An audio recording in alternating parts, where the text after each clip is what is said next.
Jam and the holograms, they got beautiful hair, that's true. Woo! People are like, are they going to start talking? Do they exist, or are we just listening to what was good? Yeah, you're before we get into what was bad. So, I just wanted to start this episode out with what everybody remembers about this cartoon. Did you watch this as a kid? My sister did. Okay. Right? This came in on for me before He-Man. See, I probably would have watched this if I... when was the cartoon big? Well, big? Like, when did people watch Jem and the Holograms? Oh, like 85, 86. Oh, okay. I wasn't born yet, so I wasn't gay yet. Or I would have loved it. I would have loved it. Right? I What? was obsessed with all their makeup. Yeah. Like, I thought it was amazing. So this is throughout this. Now, okay, here's the thing. I guess we should do taglines, right? Yeah. Oh, yeah. That's how we start shows. Yeah, that's okay. Only one. Okay. Every generation needs a voice. And sometimes it's a voice that shouldn't talk or be our voice. Right? So, okay, I just wanted to make sure that, like, everybody hears this, right? This is the song. This is the theme song. This is everything that this show was. So, like, you can see, like, everybody's got, like, 80s hair and glam and, like, makeup and crazy things. They just used that scene. Wait. Yeah. But that guy's angry. They all look so angry to be happy at their concert. But this movie doesn't use this theme song at all. Like, not even... okay, we'll get to it, right? Yeah. So, this movie has actually it made history at the same time as trying to copy history, right? One, it's based on a Hasbro show and toy. Oh, because there's the whole Hasbro cinematic universe, which I saw an article today. I'm so bad. I'm one of those idiots that's like, I saw an article, and someone goes, oh, well, did you? And I was like, I didn't read the article. Right. I said I saw the article. But it's still a recent article on IO9, great Nerdist blog that actually covers everything, not just like, we only talk about Star Wars. Yeah. But they even had Hasbro. The Hasbro universe that was trying to start movies, I believe, is getting halted. Or it was like, it's not happening anymore, or it's severely being cut down. Good, because that's not something... You can't combine all this shit. Yeah. Like... It was its own toy for a reason. Yeah. Well, it's supposed to be like the Hasbro games and toys and like making those into movies. And I think like what did that include? What were some of the other things? Because I know they did Battleship. They were trying to do Monopoly. They were trying to do G.I. Joe. Yeah, G.I. Joe. They got done. Transformers. My Little Pony.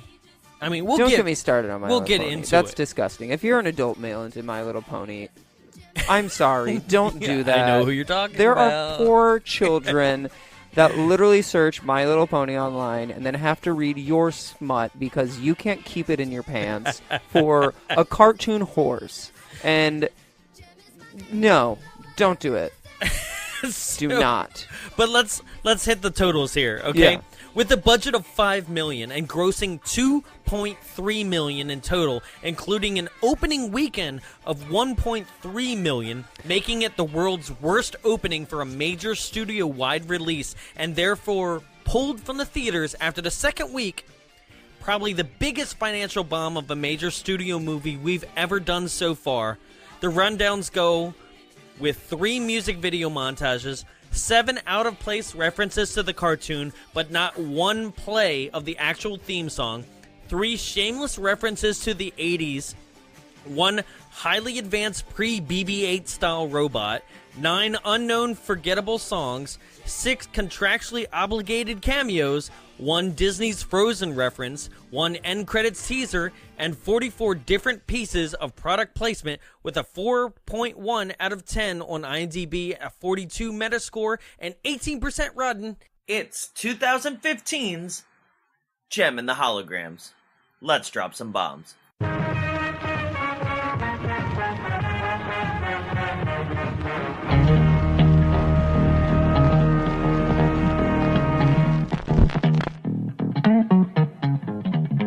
Thanks, Rusty. Say hi to Judgito. We are so cute and cuddly. Don't discriminate against us.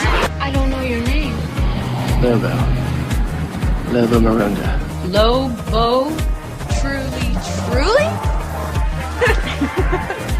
Outrageous. I hope you're not a sore loser. It depends on how hard he spanked me. Sarah, be my bloody Valentine.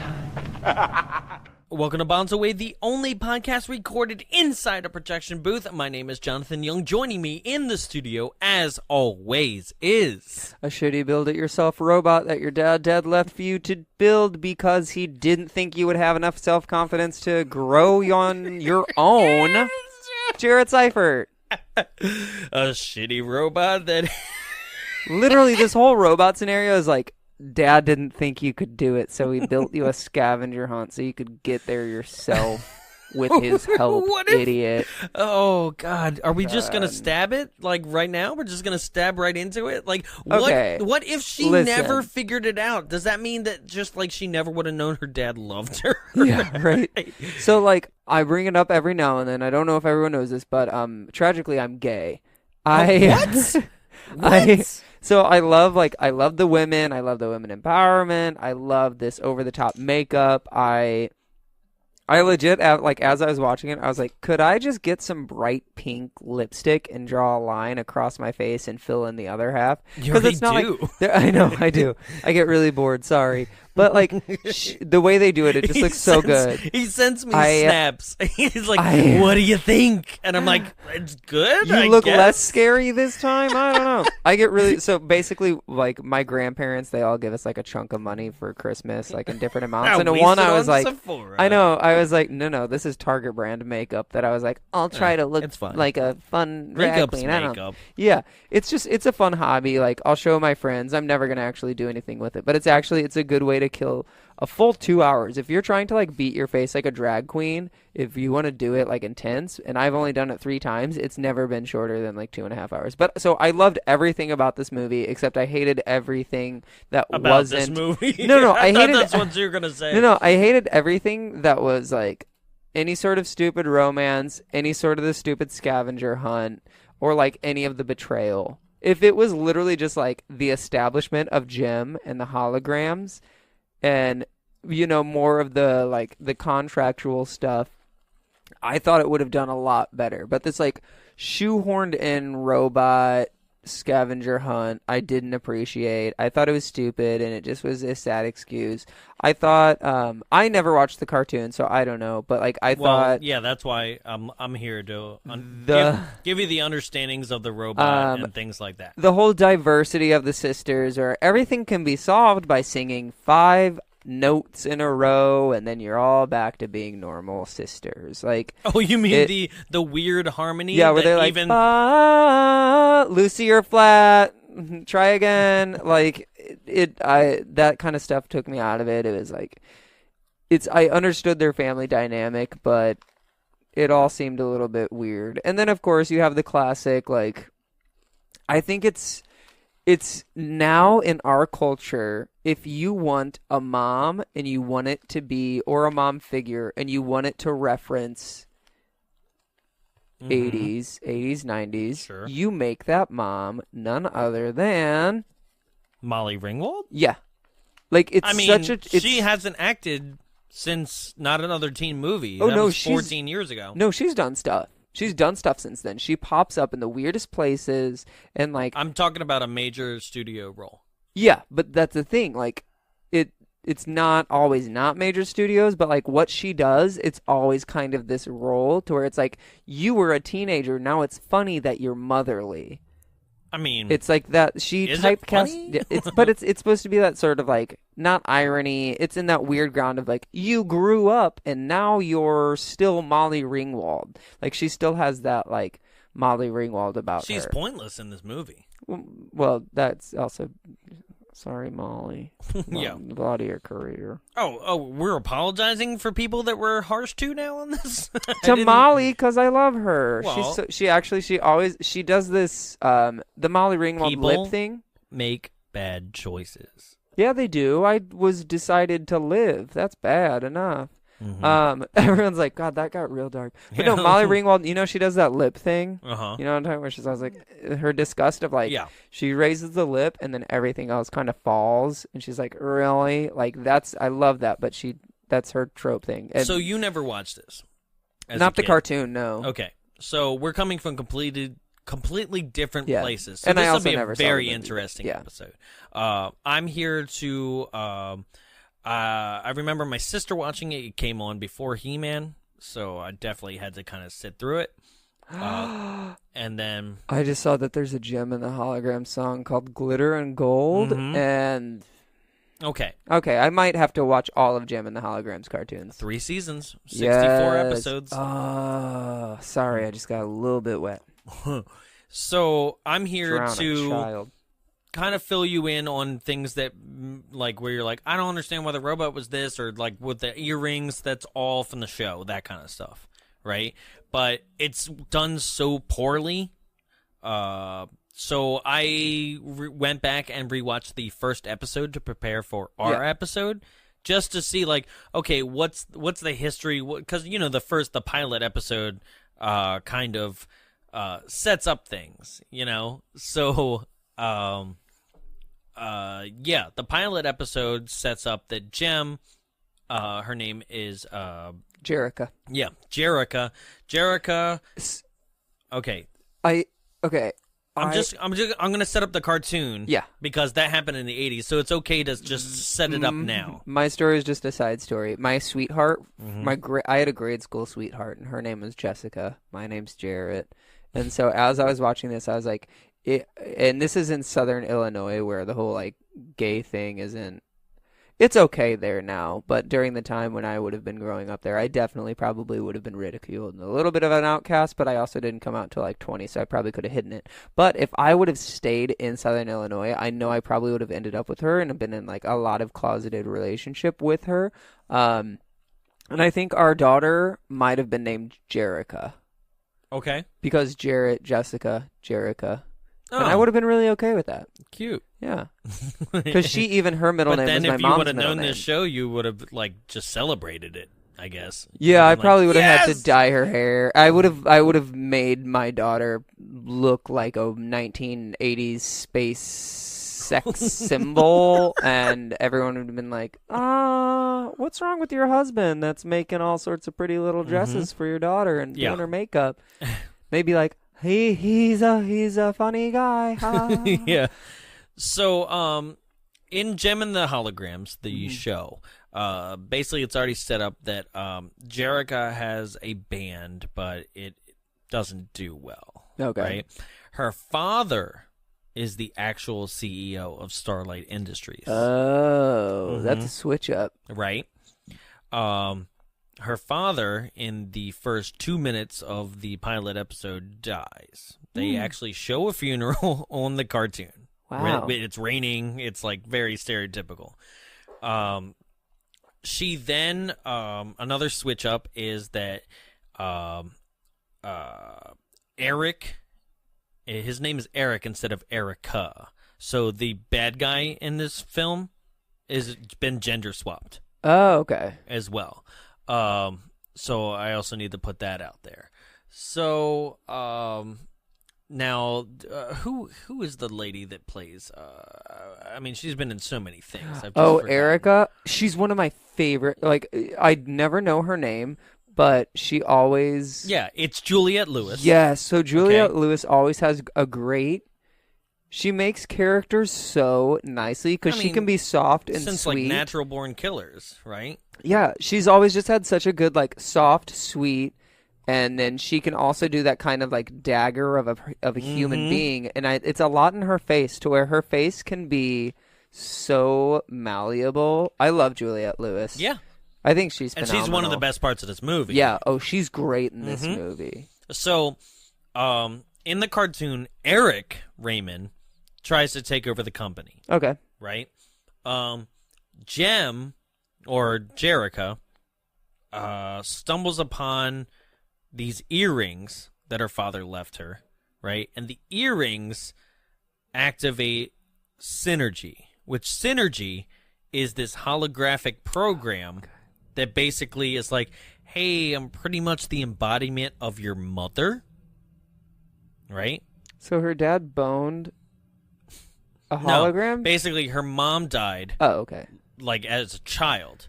See how they're like kind of as Wait, you her know. mom died when she was a child? How did she get born then? No, wait, yeah. Her mom was a child? No, oh, you asshole. Yeah. No, like her mom died when Jericho was young. Yeah. Right. Can't figure out if she actually does have a sister. Well, like one of them is a sister, or that was just added. But Starlight Industries is also an orphanage. It's like a band. Wow. Like it's a music studio / orphanage. If they don't do well on their music test, then they're like, you get to go to the other orphanage where they usually get a lot of abuse. Something weird Sorry. like that, right? And so like Starlight is basically the like not Synergy. Is the holographic representation of her mother, right?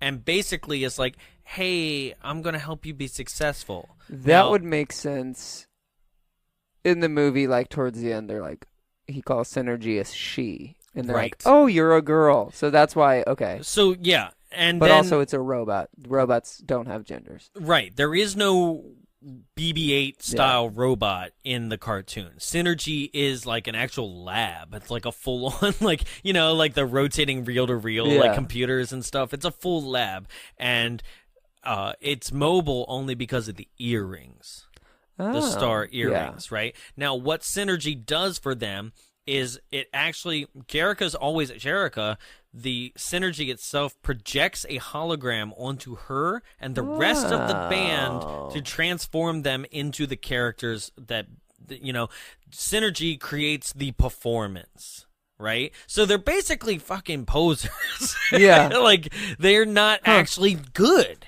right? Yeah. Synergy helps them, right? And then there's a rival band called the Misfits that basically just try to just ruin everything that goes on and like go on actual felonies and heists and gem. So it's a little bit of Scooby-Doo in the mystery portions, and well, who could have done this? The other band. Yeah. Like those things. So that's the setup. So like I just wanted to like, and there'll be more parallels that we'll go into that they try to and just fail. Like this movie is another one of those like, hey, we have a property, let's make an origin of the origin story, where it's like, let's make a story that says this is how this came to be. And it's like, what is this? Oh, this is the thing that you actually want to see. We're not going to show you any of that shit to the second movie. Yeah. You know, it's that same kind of thing. See, I do think this movie could have done really well if they didn't have so much of that serious heaviness of it. If they went campy, if they went Scooby-Doo. Yeah, well, that, or if they just went full girl camp. Like if they were just like, this is a girly movie. Like you can go to Claire's and get your oh my god, Gem and the Holograms makeover. Mm-hmm. Yeah, partner with a little girl makeup company and have that stuff. Little like preteens would eat this up. I think they really they didn't go about it the right way. They wanted to make it more adult when even it shouldn't have been that, like, because you can't play to the people that grew up on this anymore. The people you can. Yes, but you can. It had to have been camp. It had to have been like basically tongue in cheek. Like nodding us like the whole time of being like what Scooby-Doo the movie did. Exactly. Scooby-Doo the movie did that. They made fun of their own jokes. They made fun of them doing like the constant thing, like Daphne getting captured, Velma knocking her glasses off, Fred being a little hornball, like Scooby and Shaggy secretly being stoners. Like Scooby-Doo, I think, did it properly. I know it's technically on our list, but I will defend that to the end of time because I love it forever. And even if we do it, I'll just quote the movie instead of actually doing an episode. But I think Jim and the Holograms could have done it right if they analyzed Scooby-Doo the movie. What's insane is the director, John M. Chu, right? Sat there and worked on this film, tried to get it pushed through production, and so until it finally, I don't know if it's Blumhouse or Blumhouse, but Blumhouse did this film. See, I thought it was hilarious that Blumhouse was at the start of it, because I was like, It's not a scary movie. It's not a horror. Blumhouse did not get their start as a horror, I guess.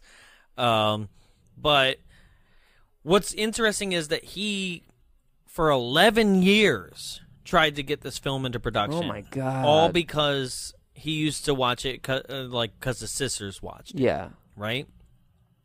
And what's also interesting about this film is that Christy Marks, the creator of Jem, said that she had no idea the film was going to be made and was upset that Hasbro did not inform her about it. See, So that's also how their can you major... spend- yeah. Yeah, how can you spend 11 years like obsessing about trying to make this production And- and not yeah. even call her up? Like, something is off about this whole thing, and it shows in the final production. Yeah. Well, this sounds like a guy that, like you saw this cartoon because your sister saw it. And Right. This is someone that was like, But that doesn't mean that I would never be like, my sister saw this, so I'm gonna go create. No, Yeah. Well, I'm it gonna could- go. so- I'm gonna go create He-Man. but it Like, could that's be what I that wanna do. he saw it and he might have watched it a lot more, but his idea was like, oh, I can do it better. I can make it more adult. I can connect it to everyone and we'll all love it. And it was like, maybe not. No. If you're going to do a remake, if you're going to take something from the past and bring it into the future, try and keep everything as connected to the original as possible. You have to, because that's the reason we're watching. That's it in the why first we fucking want place. it. We want movies because of what we got from the original. Remakes are supposed to be a reimagining, but that's still core, that audience thing. If there is someone out there that believes that Jem and the Holograms did that, okay, sure, maybe you love it. But no, I think this was extremely made for 13-year-old girls, but I think it wanted to aim at 13-year-old girls, but they aimed it at 17 to 21-year-old girls. Sure. Which is that, like, it got its wires crossed because of that. Because it was like, girls are growing up faster. We need to make an older-paced movie plot, but also young girls are going to look at this and feel really great. So we need to, like, young it up. So you ready to dive in? Oh, always. All right. I loved it. I loved it. It was so good. Okay. So first, I gauge all these movies. I figured this out today. I gauge these movies that we do based on how much I use my phone while watching them. okay. So this movie, I actually don't think I touched my phone much at all. I sat through the whole thing without touching my phone. Yeah. Yeah. Sure. It's got it's entertaining, but then it's just, it doesn't know what it wants to be in the end of it. So, first off, I noticed that I was like, oh, All Spark Productions? Okay. And at first I forgot there was a Hasbro movie. So I was like, what? Transformers? Yeah. Oh, okay. But that was right out the bat. And, okay, this movie, it just annoyed me so much with the constant aspect ratio changes. Yeah. First we're vertical iPhone video, then we're YouTube, then we're not YouTube but a little bit more expanded than that, then we're Apple webcam, and then we're I just want a blanket statement, all of it, instead of every time it happens, just keep talking about it. No, because there's a bunch of It stuff happens like this. so much. They go on. They'll do YouTube. They'll take popular YouTube videos that have songs or beats to them. That's a different thing. We'll go into that one. I'm talking about But I'm connecting it to it because Okay. they'll also take homemade videos. They'll just take YouTube videos, homemade videos, Apple videos, whatever they are, and they'll use them at different points. And it's just a way to be for them to connect it into this digital age, which is what is kind of happening in this. Is it's a digital age of creating a band based on YouTube is what the whole theory and the roots behind it is. And so a lot of it throughout the film, we have cuts over to different YouTube videos, to viral stars, some of it doesn't or even reviews. apply. Yeah, at some points it's sometimes it's just music. It's so many fucking random people drumming on bullshit. And it the music for the most part fit the scenes, but Well, yes, but did I need to did I need to distracted see me? a poorly videotaped videos, a poorly videoed performance of two drummers like having a drum battle and then doing drums No. together. No, I didn't need that. I just wanted the music. I didn't want to see them. I don't care. I'm not going to go online and search for two drummers duke it out but then become friends at the end. I didn't want to see YouTube videos in the middle of my movie. Okay, so yeah, to set it up, this whole movie. I got so mad. Sorry. I was like, YouTube sucks, but I actually really love YouTube. Well, but here's the problem is, okay, this movie, one, feels like Google just slapped money all over it, right? Yeah. But then you realize that the movie itself only cost $5 million. Okay. And you're like, which what? is funny. So we did jury duty. Mm-hmm. Which I looked at the budget. I just got bored and I looked at the budgets because sometimes, Jonathan's a little unprepared sometimes, but he was really prepared for this movie. So kudos to him. Thank you. But so I was like, I've got time to kill instead of us wasting some time later. I'll just look up these things. It depends on the films, guys. Yeah, it really does. But so I looked them up and I compared the budgets. A movie from 1995 had a budget of $21 million. And they grossed, was it 15 or 17 million? 17. 17 million. This movie had a budget of 5 million and made back 2.1. Mm-hmm. Is that it? Or is the 0.1 with the 5? It's 2.3. Which I was like, that is such a huge difference because the movie from Jury Duty, yeah, Jury Duty. I was 95. like, the movie from past, Jury Duty, had no special effects whatsoever. Nope. Like, I think all of their money just went to like shooting on location. Probably and everything. all the like B-list actors. Yeah, like this, I don't know what they did because they even have they have Kesha, they have Hilary Duff singing. They had people. Like I really think that more than half of this production. When it comes to the money, like I think they preyed on the fact that there was nostalgia involved because that's where we're at right here. Is that all these videos and that's throughout how we the know, entire film? That's right? how we know there's no God. They prayed, but he didn't answer. No, he did not. He said, "When I get into heaven, be your own gem." That's what he said. Yeah. When I get into heaven, I will ask God for forgiveness, and He'll say, "Why?" And I'll say, "You messed up a lot, but Jim and the Holograms really needed you." Really needed you. All of this video. I don't know. I don't know if you saw this part, but well, I watched the movie, so no, just meaning like you had looked into any of the making of it. Okay, no. All of these videos were when it was being made. The director, John Chu, basically said, "Hey, send in your most fondest memories of Gem and the Holograms, the cartoon." That's a huge problem though, because they're not going with the cartoon story. Right. They're creating a new story. Well, you're already saying what happened, yeah. Right? He was like, "Send it in for your chance to be featured in the film." So he basically looked through all the footage of all the stuff that people sent in via YouTube, Instagram, whatever, right? Yeah. Collected the footage that basically he could twist and apply to this gem in the movie, right? Except there were some real young people.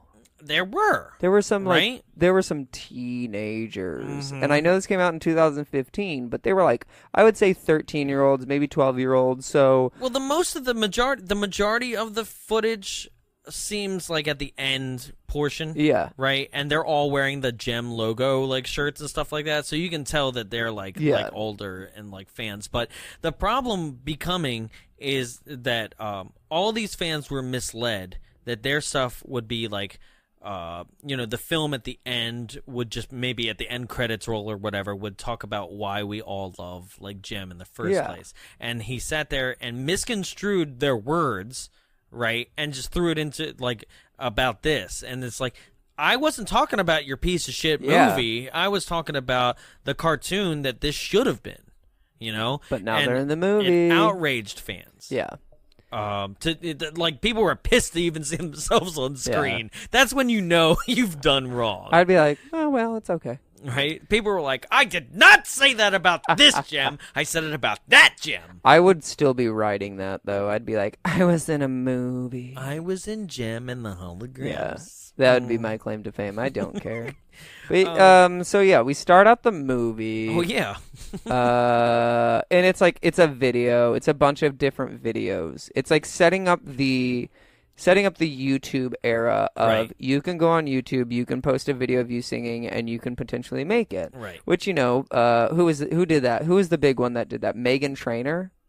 Oh, yeah. Yeah, Oh. with her obnoxious songs. I don't think her songs are that great, and a lot of it is like you can do it because a man eventually. Oh, will Megan love Trainor you. isn't who I'm thinking. Yeah, I'm thinking Meghan of, Trainor I'm is thinking like- of the girl that was sadly assassinated, like in Orlando.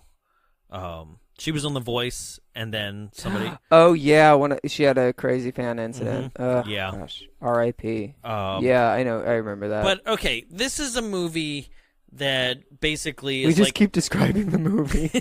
because it's hard to, right? Yeah. This is a movie that tries to say like, you can become YouTube famous. Yeah. Like, and this is why I think this movie was sponsored by YouTube and Google, because it's constantly like running down being like, hey, this is how you upload a video to YouTube. Yeah. They're showing every single step. This is how it's gotten this many likes. This is what YouTube like it shows interface comments. looks like. It shows everything. Yeah.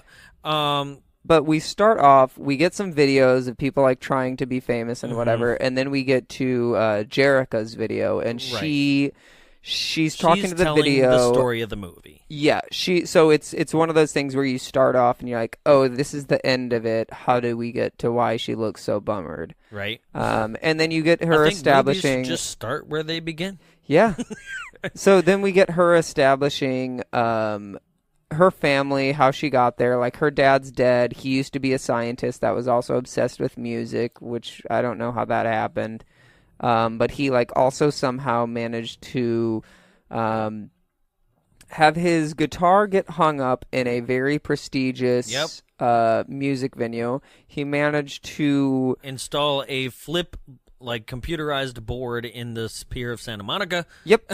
Um, Somehow, and adjust the pipes that the waves crashing into make noises. He adjusts them to. oh, this man is getting away with crazy shit. Yeah, in downtown LA. So he's a scientist, but he also is somehow a musician that needs to be influential. But he also, I think, is an architect, because how else would he have done these things? He basically is at some point.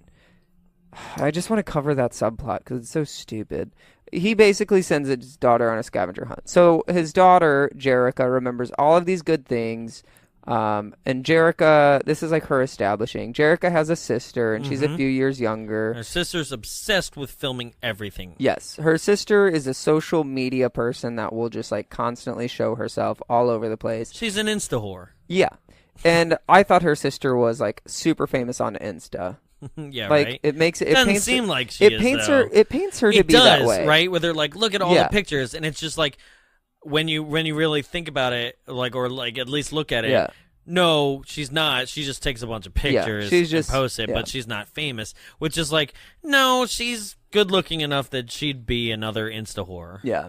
And I have a friend who, her little sister, growing up, we all knew she was like severe ADHD. We were like, ooh, okay. And she randomly, like when we were in college, so she was like middle school, she was doing the kawaii thing where it's like big pink crazy hair, Hello Sure. Kitty, stuff sticking out of everywhere, bright eyeshadow. I don't know. It's like This whole movie. yeah, this whole movie, but like the Actually, no, not Japanese- as much as it should yeah. be, this whole movie. Like, more of the cartoon. Yeah, but like the whole like I want to say like Japanese over the top fashion stuff. Sure. And we were like, haha, that's funny. And I clicked on her Instagram because it was like a suggested thing, and she had like 2.1 thousand followers or something, like 2.1K. I don't. Why aren't you hitting she- her up for our show? I know. Well, because it wouldn't work. Trust me. She should be here right now. But she just did it. So that's why I was like, oh, okay, like her sister could probably do it as well. Which, like, that, my friend's sister was like the least, I never expected that to happen because she was always just like, ooh, ooh, ooh, whoa. Yeah. Not happening. But, So, like, she's establishing everything. Her sister, her dad. Then, like, her dad died, and so they had to go live with their aunt. And their aunt has 2 adopted daughters. Basically, like, any parent is not actually a parent, except for, what did they say, Erica? Yeah, Erica. But you kind of find that out later. Yeah. So it's the establishment of the family they're in, and it paints them all like, oh, this is the good one, this is the blah, blah. And then it shows them all get in a fight immediately after that. Like, for sisters, we get along really well. They get in a fight. And yeah, they get into a fight because one of there's the like girls the fashion who's, designer sister. and she There's took the techno sister. Yeah, and she took the one girl's dress and turned it into a better dress, but then because she's the rebel, she was like, I like it, but I'm gonna alter it right in front of you. Rips the sleeves and she's off. like, hey, you can't do that, and it's like, It you was just her altered dress. her Yeah.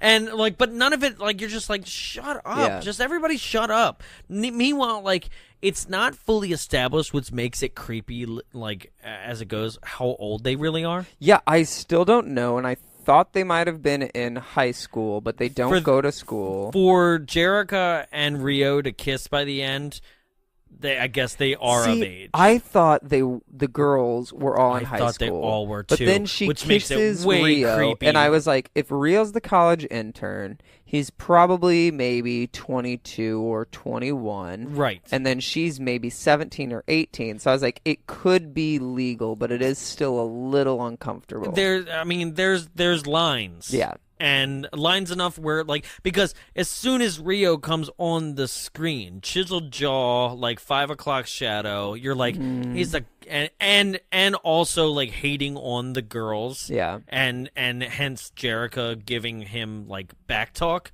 You're like, fucking love interest, Yeah. you know, and which immediately you're like, please don't make this happen, please Yeah. don't make this happen because they're it 17, does, please. Yeah, it feels a little They creepy. feel pedo. 17. Yeah. And I think a part of this too. See, but I think her sister could legitimately pass for 16 or 17. The other 3 girls, one girl in the morning, she comes back in at night, and she comes back in the morning, and a guy's like, can I have your number? And she's like, we're not going to see each other again, and closes the door. And she goes, hey, girls, if they ask if I was here all night, I totally was. And they're like, that's what we thought. And she's like, that's the right response. Like, she was just spent all night out with some random guy She's like that like literally parking just him asked in for the her number. backyard, Yeah. basically, like just all over him. So I'm like, maybe they just never went to college and they just finished high school. It doesn't establish a time period. It doesn't establish like what season it is. Nope. It doesn't establish their age. It just says they're girls. They live with their adopted mother, aunt. Which is weird for a movie that needs to establish exactly where it is at all times via actual Google Earth. Yeah. Like- They couldn't like zoom in on their Facebook to show a birthday for one scene. Because they would do that. That is something this movie would do. They'd be Yes. like, Jerrica, July 27th, 1987. I don't know. That would make her older than me. Right. But still, they didn't do With anything like that. actual like screen footage of somebody like typing out like happy 18th. Yeah, You know? Like, exactly. yeah.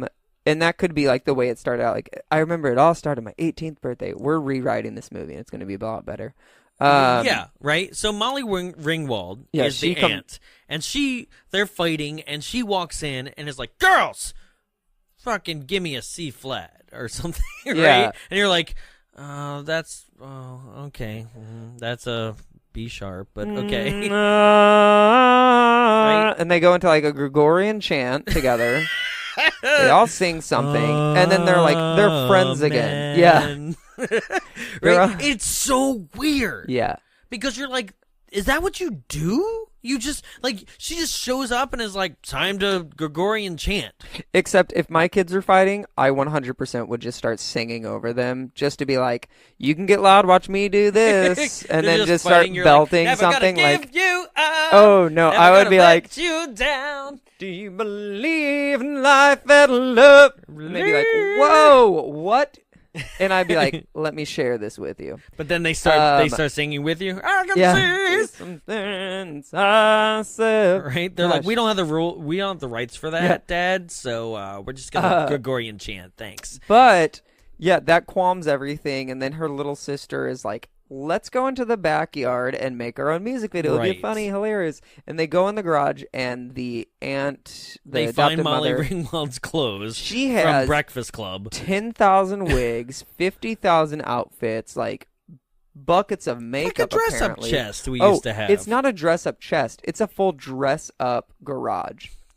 Everything in that garage is a piece for them to dress up Okay, with. and this is like basically, you know, other than Jerrica is Jerrica, like this is the first big reference to like Gem, the gem costumes and the hair They and the paint glitz like and glamour. stars on their face. They put on It's the bright most colored wigs. It's the most 80s like Yeah. heels, costumes, leggings, everything that Yeah. they're going to get in And this this movie. is how it should have established. But then Jerrica comes out there and she's like, no, and she kind of bashfully does things. She plays along, and then whenever they ask her to sing a solo, because Jerrica's a musician, she writes her own stuff. She's like, no, I'll do it later. Is she, like though? the God, door, yeah. this next coming thing. But she like rings, like the doorbell rings. She's like, gotta go by, and then they're like, we'll leave the camera in your room for you to film it later. So Jerrica goes upstairs later and sees the camera, and she like keeps trying different introductions. Which like, if you've ever tried to make your own video, we've all been there at least once or twice, right? You don't know how to start it. You're like, hey, this is me, Jarrett, haha, or you're like, no, and you're like, yeah. what's up, YouTube? I'm here again, Jarrett coming at you. Like she's trying different things. Actually this movie is like, hey, this is what it's like to sit through somebody's actual shitty YouTube Yeah. channel, Yeah. right? And then I sat there being like, oh, don't make me watch the whole song, like, Yeah. because that's what this is. This movie is the story of somebody being YouTube famous. Yeah. Right? This is how, like, Logan Paul and all the rest of them became don't bring famous. him up. He's I was going to terrible. make fun of him all Yeah. this whole He's thing. disgusting. No, he's a piece of No, trash. he doesn't deserve to even be brought up. No. Like, ugh. Oh, no, we're going to do your fucking movie, Logan Paul. Good. The Thinning? Go fuck yourself. Yeah, fuck you. That's it. Right? That okay. That wait, okay. forest they went into, like I've watched documentaries Wait. on it. I think that's like it's very sacred ground, and what he did is just it's extremely What if- terrible. What if I just thought of this? What if Logan Paul was on a mission from his dad with a robot to go into the suicide forest? No. And Oh God, the don't missing even. pieces of the robot. That's what so if? bad. That whole thing, like everything that he did is just it's wrong, it's terrible, it's extremely disrespectful. Like that forest is minorly it is sacred ground. Just so his and- dad could tell them that he loved him. Yeah. But it's still I don't condone anything that he's done, and I do think you should be extremely banned. And YouTube has Oh, done- absolutely. Well, YouTube has come out with like, oh, we're open to the idea of coming back. Like, no, don't. Yeah. No. But so she keeps trying, and then like she sees a wig, and it's like, whoa, she figured it out. Right? And she puts together some makeup, she does it up, and then she decides to turn all of the lights in her room off except for a flashlight shining through like a prism cube. Right? So her face is a rainbow. So whatever makeup she put on, it doesn't even exist. And then she basically, because she's shy, like, presents this alter ego for the camera just so that she can sing this song, which seems to have no structure. It's an a cappella song, Yeah. just like every other girl that wants to be YouTube famous with a cappella guitar. Yeah. But it seems to have no structure. Like I'm trying to listen to it, and I'm like, I can't figure out what's chorus, what's verse, and somehow this song becomes like YouTube famous overnight, 1 million hits, everybody's loving it, So and I'm like, yeah. I feel like everybody who has become famous is like multiple posts per day, you know, Yeah. like kind of like it doesn't happen like this. Well, she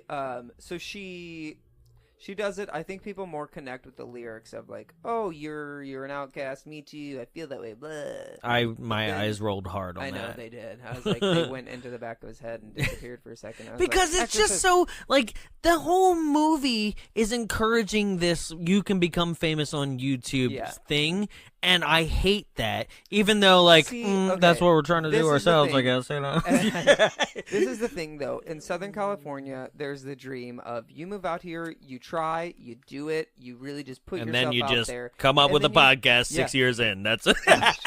But then, you try, you do your best, you show who you are, and then you make it big, which was a lot of, a lot of SoCal people's issues with La La Land. Yes. Because La La Land was real. Yeah. La La Land was like, hey, you probably aren't going to make it, and you're going to be a fucking waiter, and, like, deal with it.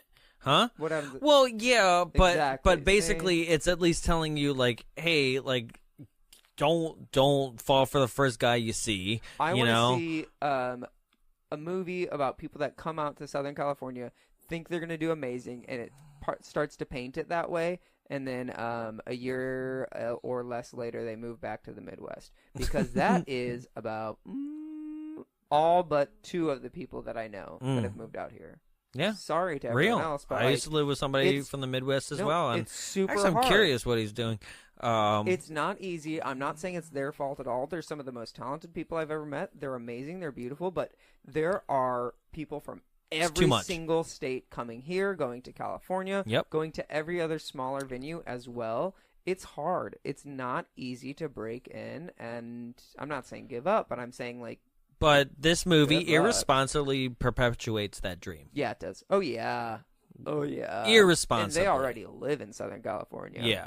It's basically, it's like I said, I don't know how this movie wasn't funded more money because it is a YouTube commercial. It's like, if you post this, you will be famous. You will be Jem.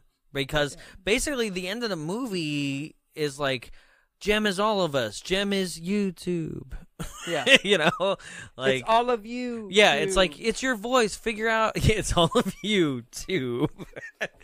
Okay, so with that being said, she films this video, and her sister takes the camera because she's like, go ahead and delete that, right? Well, and her she thinks she deletes it, but her sister notices she doesn't delete it. Oh, So I she thought she keeps it did. and Would she posts get interrupted or something? Yeah, well, she thought she deleted it, and she just handed it off. Oh. So her sister sees that she made this video and decides to upload it for her. Yeah. Right?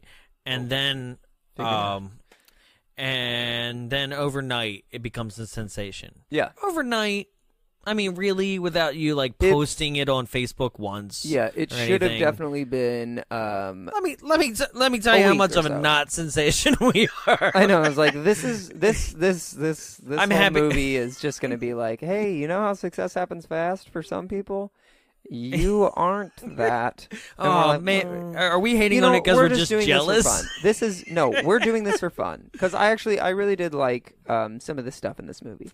So then, Jerrica also has some side steps of talking about her dad, and her dad was building a robot, and her dad made it for her, and he left it for her, and the robot hasn't talked in decades and never did, and blah, blah, blah. So they, video becomes famous, and everyone's like, who is she? Who's Jem? Who's Jem? And there's Starlight Productions. Right. And they are trying to reach out to her, and then I also like that when you're saying they're trying to reach out to her. Like, her sister says something, and I'm like, is this real? She goes, the video is public, but my account is private. Is that a thing? I don't know. See? Well, like, she also could have just, like, posted it under, like, some other thing. I guess. But so then Jerrica why isn't what's-her-face more, or at least, why isn't her sister... Because it's on her account, and she apparently posts everything. Why aren't people immediately thinking she's Jem? I don't know. Right? Yeah. Like, it doesn't really add up. Yeah. Maybe it's like a side account, because you can do that on Twitter as well, easily. I guess, but I don't feel like she'd do that. Yeah. I feel like in her need to post everything, she would just post this for attention, too. Yeah. Right? So... we find out that Molly Ringwald, her house is being foreclosed on. Not a lot of money, and I think that's because Molly Ringwald actually doesn't have a job, or she owns like a thrift store. I don't know. Okay, that's what I was going to ask you too. I wrote it down when it becomes a problem, at the end. I was like, what is Molly Ringwald's problem? in this movie. Like, I don't She's understand. Not making money, but she works at it. She owns a store because she then lets everyone go at the store and works on it as herself. I guess. Like, it's just not. No, that's what they say. That's not what you guess. That's what's happening. Okay. Okay. Like, no, I really don't know. I don't know Yeah. what the establishment is. It's not well. All I know is Molly established. Ringwald had a store, and then she says, like, oh, you know, it's like the old, like, whenever I first opened, just me, the store. It's kind of quiet, but it's nice. And she goes, oh, you fired everyone? Like, you didn't need to do that. And she's like, well, you know, it's not looking good. We're done for. Oh. So Jerrica decides she's going to contact We can call her Gem. It's Erica. Well, yeah. But Jerrica decides she's going to contact Erica after you say we can call her Gem. I'm like, no. She's like, hey, I'm actually this person. Let's do a deal. And Erica's like, cool. We'll send a car for you tomorrow morning. She's like, one stipulation, got to bring my sisters. Right. They are my band. Meanwhile, what business just continues conducting conversations and businesses via YouTube chat? Right. And then, like, there's this bit at the end of this, right, where she's basically like, here's the ultimatum, take him or leave it, and then the response is a poop emoji. Yeah, but then right? she's like, oh, sorry, typo. Typo? That's not a typo. Like, you can't type poop emoji instead of, like, car will be on its way. Yeah, but see, I thought it was going to be something that was like, oh, poop emoji, like, oh, shit, we got a deal. Like, that was supposed to be the joke of it, but then it was like, oh, no, you know, I just...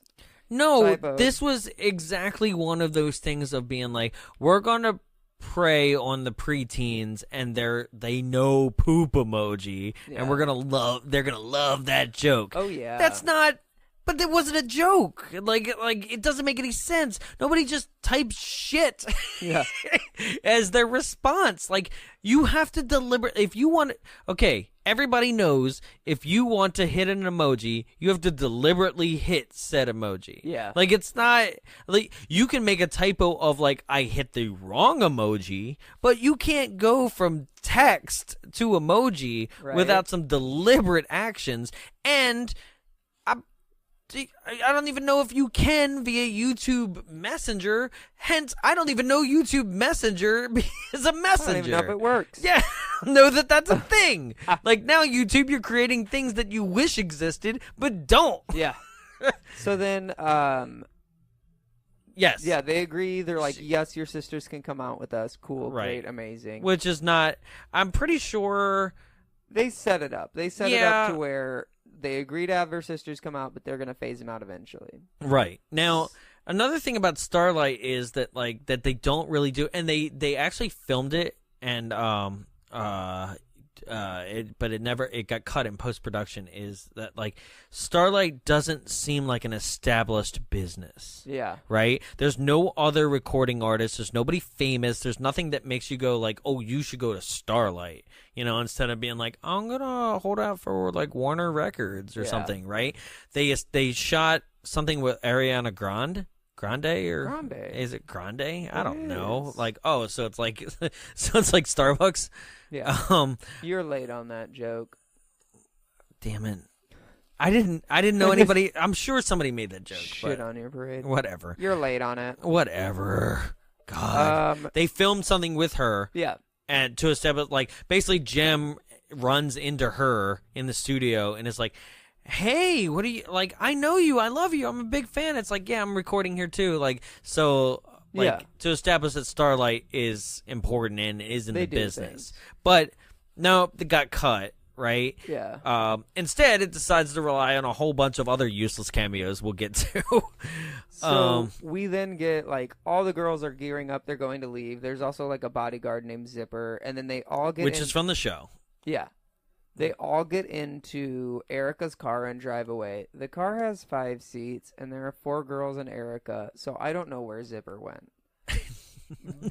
But he was there when they were getting picked up. Well, I mean, you know, Zipper. I mean, he just kind of just goes along. Yeah. But so Jerrica also, on her way out, she grabs her dad's robot as like, good luck, Trophy. Well, out of, like, when you have a full bag to pack like just one bag, like because they were only allowed to take one bag. Yeah. Like, of course you bring the giant BB-8 robot. Yeah, that you're never worked. So they get to LA. What's the name of the robot in Wall-E? The white one. Eva? It's very Eva too. Eva. Eva. So they make it to LA and they start like right off the bat doing everything. Erica introduces them to Rio. Spoiler alert, he's her done. I couldn't even. It's Erica her son. Raymond's son. Yeah. So Starlight Industries owner's son. Mm-hmm. Okay. That's about it. That he's kind of like their bodyguard / chauffeur. It's more of a chaperone. Yes. Okay. Basically, he has been given the task to be their chaperone in order to prove himself that he's able to be the next in line for Starlight Industries when Erica retires one day. In this moment, the girls are then being like, "Hey, good luck with your makeover." Right? Something like that. Yeah, right? He says, good luck with your... He hates them. It's not makeover. It's a fashion It's a fancy... review. Yeah, It's basically like breaking down everything you are right now and why it's not good. Right. And then building you up as something better. And Right. the girls are like, okay. Like, so they're we get a full open to it. montage of this. Yeah. Right? And after the montage, the girls seem no different. They don't. They actually, like, they seem more like what should be Jim and the Holograms when they were playing in their Yes. garage. And they don't seem like it now. No. And it's like, oh, we're trying to modernize it. Like, no, you could still do Jim and the Holograms. People would know it. Like, I knew of Jim and the Holograms, but the thing is, it didn't look like it here. This movie decides that it seems to forget that things like Lady Gaga and 80s things have become a resurgence. Mm-hmm. It seems to forget that it is an 80s thing and it is a resurgence right there in front of us as it's happening in the film, and forgets that it lives in the same world. Yeah. Where what would be great is if you went full force. You're like over the top, pink hair, crazy stuff. Like, I want you to look like Leah Thompson and the rest of the girls from Howard the Duck. Yeah. Like, it's like big hair and crazy, like leopard leotards or whatever. It doesn't, like, just insane things. And we'd be like, hell yeah, because that's what Gaga does. That's what like all of them do. And nope. Instead, it's like, oh, you had pink hair in that video? Here's a pink, like, Padawan braid. Yeah. Yeah. It's all it's all toned down sadness. They get their makeover done. There's a bunch of quips in there, but it's nothing that's like... No, not at all. And then they go back to their room. They get, like, the whole, like, curfew's midnight, but also you can't do anything. There's some flirting between Rio and Jarrett. Google lets you know where you are. Yeah, Google tracks them. Yeah. And then they're all asleep. They all fall asleep in their clothing.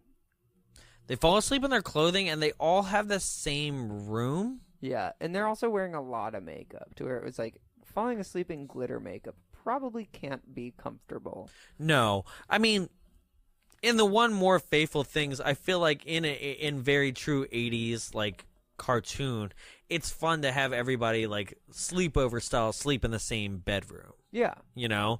But there's just, like, these are the kind of things where it's like, we're sleeping in the same bedroom. What is this, like 1985? Like, make the joke. Yeah. Make the joke. Make Go the for references. Yeah, go for it. Make fun.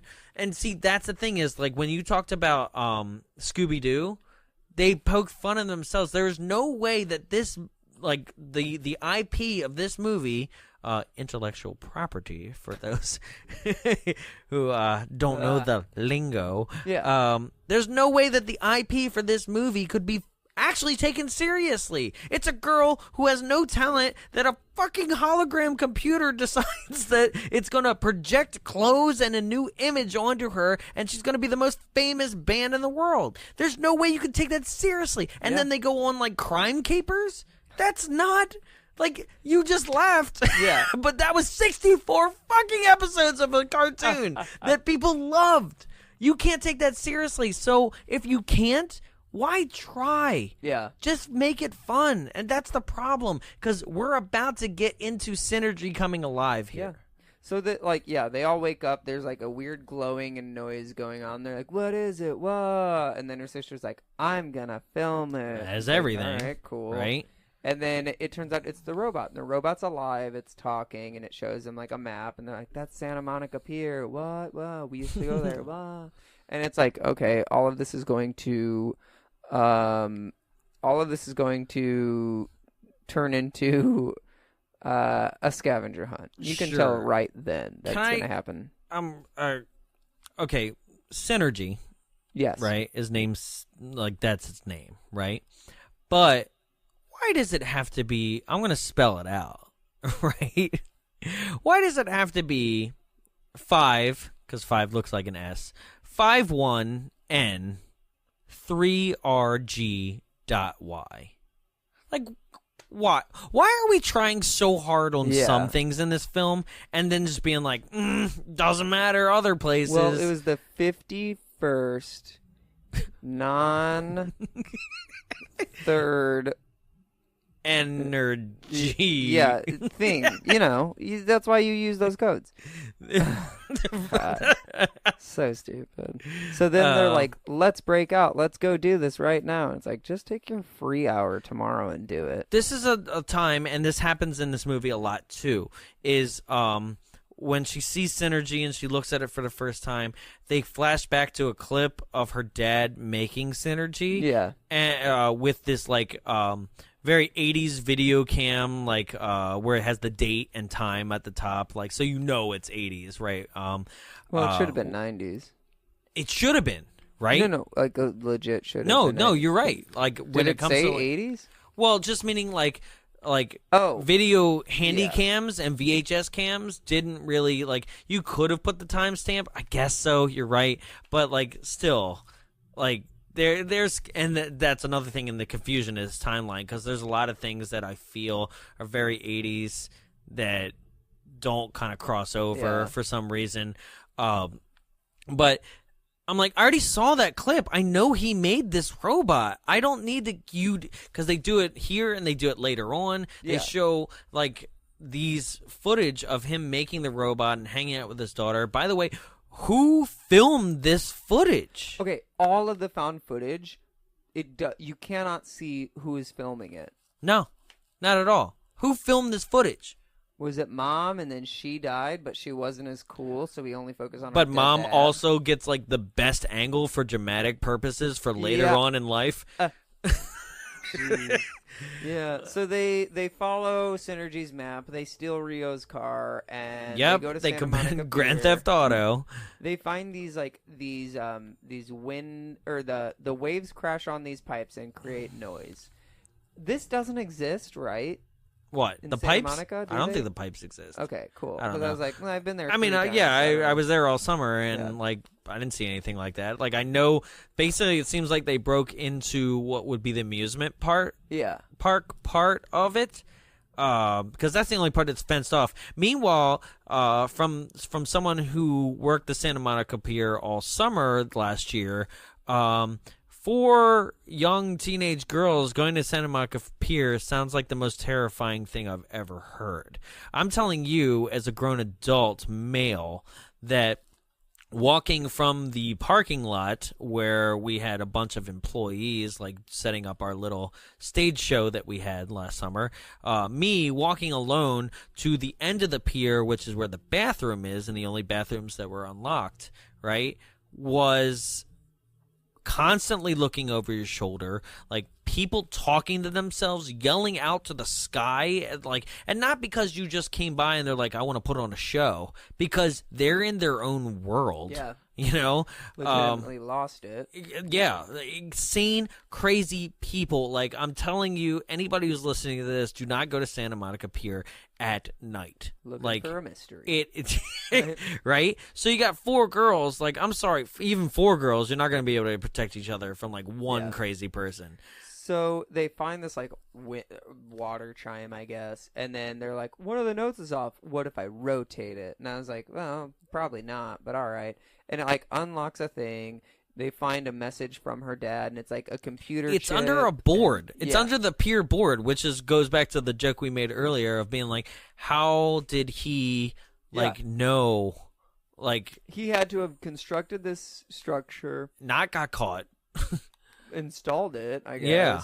And, Fully installed it, and then somehow Santa Monica Pier itself didn't go through any maintenance, refurbishment, which I watch them do on a daily basis as well. Is they take this giant like pole, right? This like weighted pole, and just let it drop on top of every single nail on the board, like every morning, just to be like, that nail's secure, right? So like, pretty sure his board would have gotten found with this like. What was it? It's like a hard drive device. Yeah. Right? Mind you, also, when did he die? Did he die in 2004? Because, like, he has made the most sophisticated robot for dying, like, I don't even know, 15 years ago? Yeah. If Jerica's, like, 17... and it's 2015, he died, like, in the early 2000s, maybe. Yeah. And it's still, like, the most sophisticated holographic robot that we still don't have. Yeah. None of this exists. I don't know how he did it. But, yeah, they find Or why. yeah. Or why. Like, just like, leave he explains why, but you're like, that's not good enough write for me. a note on a piece of paper. Pretty sure most normal dads just film a VHS tape and say, I'm proud of you, I love you, have a good life, I'm dead. It's like an expansion chip, and she plugs it into this robot, and then it gives them the next clue, and it's at this club that's like prestigious, like music performance club, and it's like, you got to know someone to perform there, and Which then is the next day, okay. the next day, they're immediately in. Yeah. They're like, and our first show is going to be there. And it's like, thanks to Rio. Right, and because everyone's Rio's like, my mom can't even get in there. Yeah, but and then Rio it doesn't can. explain Yeah. how. He just is. Yeah. He's just in there. All right. And this- so...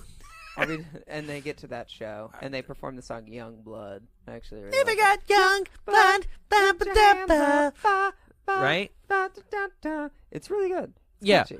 but power goes Here's things that out. they did not establish. They did not establish that she had any more than that one solo song. Yeah. Right? How does she have so many fucking fans? Like, it's one thing to be like, she was really good. It's another thing to have, like, crazy Beatle-esque fans. Yeah. When you only had this one solo thing. You have no idea. Like, they haven't established, like, hey, we're recording and now we've put out the album or anything. Yeah. Like, the only thing that is established that the public knows is, like, here's that YouTube video. Starlight Industries owns all that now. And it's supposed, like, they said, and here's the teaser poster, and that's it. They set it up to be like some sort of mystery band that you don't know a lot about, Which but is you're fine, going but to even know the about them. Gorillas had had songs before they performed. Yeah, and then so they get to this venue. They're in their limo. Oh yeah. And Erica is telling them like how to behave, how to do it on the red carpet, and she's like, use your eyes, always look a little confused, squint them a little bit, do all these rules. She gives all of them all these rules. They're like, don't fully smile, just like be happy. Right. And then they all get out of the car, and none of them do anything that Erica told them to do. And then Erica's sitting off to the side like, I'm proud of myself. Look at my girls doing this thing. And I know. It doesn't make sense. No, it really doesn't. I wrote this down. I said, okay, Erica Raymond character is obviously the best part of this movie. Yeah, right? I love I it. wrote it down. I actually have it verbatim here. But in this moment, I did not understand her. Like, I didn't understand every time that she was portraying something negative that seems like that is not real life. You know? So, I did not understand it. There's one other thing, can I can I just backtrack for a second? Go for it, yeah. Okay, because we skipped where Rio found them at the pier. Oh, yeah, he finds them. But they jump off a pier. There's just such a weird thing that happens here where they're like, how'd you find us? And the movie proceeds to try to explain it by him going, I left my iPhone in my glove compartment and I tracked it via VHS. I mean, via GPS. Sorry. Yeah, VHS. Well, right? Just find my iPhone. Who the hell leaves their iPhone in their glove compartment? There are some for people one. that aren't as attached to their phones as we are. Trust me, 100%. Jarrett. I've met them. They're scary. But yeah, but in your glove compartment, Yeah, in that's a a bit- open air convertible, Yeah, that one's a bit. But they are in like the middle of nowhere. and also Hollywood they dive Hills. into that water because that's how they escape And the they cops. all have electronics. The robot is watertight. Thank sealed. you. The robot. they say established it? earlier. They're like waterproof casing. That's amazing. Wow, say I that. missed It's that. one line. They say it, Holy hell! Okay, Um, so back to the performance. I They just get had to get there, that out they're there. singing their song. It's really catchy. Power goes out. Right? We don't have a lot of rolling blackouts in LA. No, It's like I don't think it's I've ever happened. experienced one. I've never experienced one. 6 years, nothing. Yeah, but like people are like, "Well, rolling blackout." And I'm like, pretty sure that's exclusive to New York. Yeah, And somehow this venue loses power. That's and 'cause it of doesn't Jersey. seem like, it doesn't seem like a lot of energy is being wasted. And then so yeah, they do this nobody's thing- really upset. They're like, oh. But then they do this thing like, everyone pull up your cell phones, yeah. And Jim notices this guitar that her dad like might be the clue, and they make their way over to it, and they're like singing like Young Blood, and then they take the guitar down and play it a little bit. And It's walk backstage. They're perfectly like, "Oh, I got for the guitar." for a guitar that's been hanging on the wall is perfectly in tune Yeah. and is ready to be played Yeah. at all times. And then they finally get backstage. They turn the star symbol that her dad always has used, and like it pops open, and she gets a clue out of it. Mhm. Also, if there's something on the inside of a guitar, like a chunk of any material, that will severely change the sound. Oh, yeah. Of the guitar. So I was like, sure. Yeah. Jesus. But not here. Yeah, not not for here. young blondes. Not in the not in the cinematic universe. Yeah. So they find the next clue, they plug it in, Nothing and they're can like, nothing "We can don't spoil know." Hillary Duff's amazing majestic voice. But they're like, we don't know what this next clue means, blah, and everyone else can kind of like a little bit guess it because it's Yep. really easy. Meanwhile, why does Hillary Duff? Why does Jem look like Skrillex in this? Yeah, she does a little bit. It's like her head's not shaved, but it's like Yeah, one it's like half a is pulled like back. pulled back so tight that like I'm like, what are we going for in this movie? They keep trying different looks for Jim, and it's like trial error, trial error, trial error. A lot of But- error. Yeah, a lot of that. And then yeah, so they like she's kind of bummed that she didn't understand the next clue, and so then like she goes out and like Mhm. signs things for like the people and stuff, and then After this concert, this is where basically Gem fever has struck. Jimmy Yeah. Fallon's talking about her. The guesses, Rock, yeah. Chris Pratt, anybody else who was randomly on the Universal lot because they were filming Jurassic World or Fast and the Furious 8. yeah, basically. And then Am I right? Like Jimmy is Universal because he's part of NBC. The Rock, this is 2005, so I think he was filming Fast 7. And Chris 15? Pratt, huh? 2015. 2015 is when it came out, so 14 is when Yeah. they filmed it, right? The But Rock would have Jurassic been World for Chris Pratt. right for Yeah. Chris Pratt. Like it's just like who do we got lying around or who's Yeah. contractually obligated? Like Alicia Keys, who I think is part of Universal like Studios, Records. yeah. Universal Uh, Studios, right? Studios needs music. I right? don't know. She's in there. Yeah. So like you have all these people who are filming like pretending to be themselves and like filming and like it's decent, but at the same time you're just like, oh we know god, you're forcing them to say it. absolutely. Which is what like a lot of the YouTube videos also felt like because it didn't fully match because like you said it was for the cartoon, not for this. Right. And then they go to the next show. So the second show right before it, like the day leading up to it, she talks to Molly Ringwald again, her guardian, and she's like, "Oh, how's it going?" And she's like, "Well, I'm working at the store alone because I fired everyone. That's not good."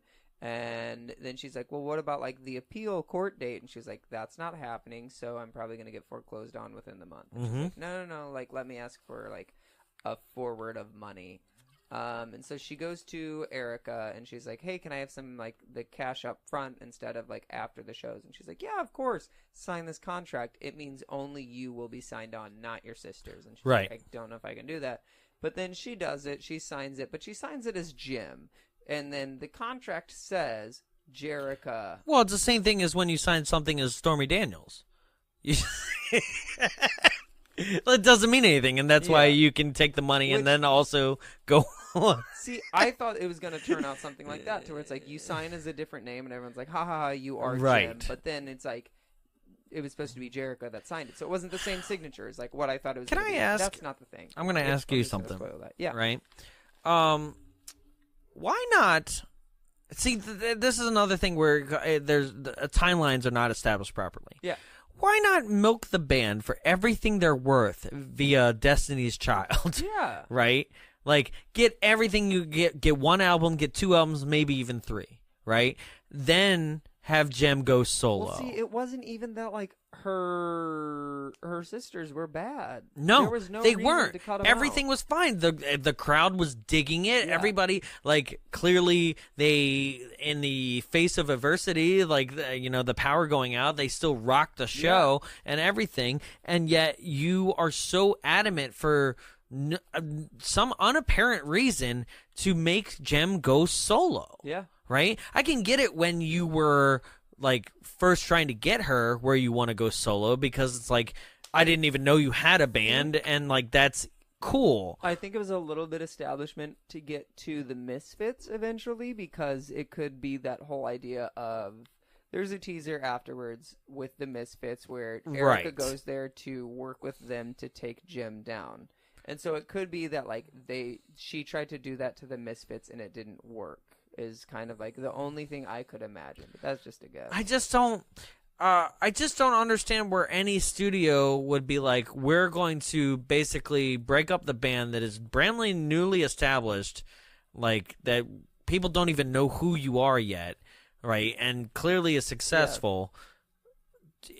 For a solo contract, and does that really get you any more money? No, because the money's all in the touring. Like the rest of the band members like will get shit pay anyway. So it doesn't matter. So, Jerica signs the contract, and the sisters find out like before the show. They're bummed. They're all crying. No one's really listening. And she's like, "Oh, well, the house is going to get foreclosed on. This is how I could save it." And they're like, "Yeah, but you should have told us." And blah. And it's like, literally, talk for 5 more minutes and you're all going to be fine. I timed it. 8 minutes go by between band breaking up, band reconciling. Yeah. Like, but I also always hate it in movies to where it's like, you did this. It's bummed. And, like, they never just sit there and are like, listen to my side. Let's talk calmly. Let's talk calmly and figure this out instead of you being bummed and walking away and us crying. Yeah. They don't do that. Okay, so they walk away, and then in what I think, and what I think is actually the most Jem cartoon thing is a very like Lady Gaga on SNL moment, right? It is her as a solo artist with people performing behind her and around her with like pink and blue gel lights, and it is very Jem. This is what the movie should have been. This is the stylization that I think would have saved the film. If like the entire film was filmed in this neon-esque, like neon demon type movie. I still have to see that movie. Yeah. It looks so good. Yeah. But that's what it should have been. Like, John Chu should have taken risks and been like, this movie needs to be, because they even make stupid fucking references. Rio, in a previous scene that we didn't mention, does this whole thing where he's like, you're more than glitter and glamour and fortune and fame. It's like, that's the goddamn lyrics from the song that you won't play because you didn't get the rights to it. That's another thing. They didn't get the rights to any of the gem music. Well, that's a because big error. That's another thing, because we're in this moment of, like, this feels like a music video. Why does this whole performance feel so good and like a music video? Because that's what John Chu does. John Chu is famous, other than this, for both of Justin Bieber's documentaries. Oh. Mm-hmm. He's famous for Now You See Me 2 and Now You See Me 3 that's coming. Oh. Right? Which what? I don't need all over your face. I'm lucky. Yeah. My favorite target. Damn, I was like, yeah, I'm going to hit this joke that's such a low-hanging fruit. But my like you're no, like don't go lower. No, but and he's famous for G.I. Joe Retaliation, another Hasbro film. Right? No, Retaliation's better than the first one. Oh, okay. That's the one with The Rock. So The Rock came back for another one of his movies. But he's also famous for a whole bunch of music videos. Yeah. Okay? So he should have taken that style and just gone all over the place. I don't know why he didn't do this the whole time. Right? And because what I didn't mention about the gem cartoon is in between all these capers, there is, and it even has like lettering, like the name of whatever the song is that they play, looks like an MTV music video. They have cartoon-esque music videos, 2 to 3 in every episode. Yeah. So they wrote songs upon songs upon songs that they could have been like, here's another music video by Jem and the Holograms. And like, he could have used exactly what he's good for and adapted it and just screwed the pooch. How can you be not self-aware? That, I mean, how can you be that bad at being self-aware? Well, I think he was trying to, at the time, take himself out of the music video mentality, but he still had that in him, and he didn't realize But that's what you were hired for. That was, like, your talent. They saw that and was like, you can do this. Yeah. You know? There is no part of me who believes that, like, Universal wasn't sitting around going, like, this is a music video property that we just bought. You know, what it's if Universal had a live Jem and the Hologram show? I'm down. I would go. Because what is it basically? It's Videopolis from like Disneyland 1980. Videopolis. Did I not say it right? Said Videopolis. Well, I'm also drunk. Oh god, that's the problem. You only had 4 beers. 3.5, and now 3 3/4. Sure. But where are we? Yes, so we get this establishment. The girls break up. We're not doing bad on music tangents, video. by the way. It's beautiful. What? We're not doing that bad on tangents. No, I know, and I think it's because we both actually like this movie. You can say you hated it, but you liked it. And I can tell because of how much you researched it. You liked it. Deep down, you liked it. Admit it. Don't fight it. I'm done. You're not talking. No, anymore. You're not talking anymore. I'm just upset that I said another great nostalgia 80s property. I know. Could have gone to amazing heights, and like we could have actually gotten the sequel that they tease, and it never will happen. We can do He-Man. No, I'm never letting you do that. No, what's the Battleship? We'll do Battleship. Oh Rihanna. Jesus! Yeah. fine. Where they made it alien. But that's not something where I'm like, oh my god, I love Battleship. Can't wait to jack off the Battleship when I get home. Oh, you jerked off to this movie? Okay, never mind. Moving on.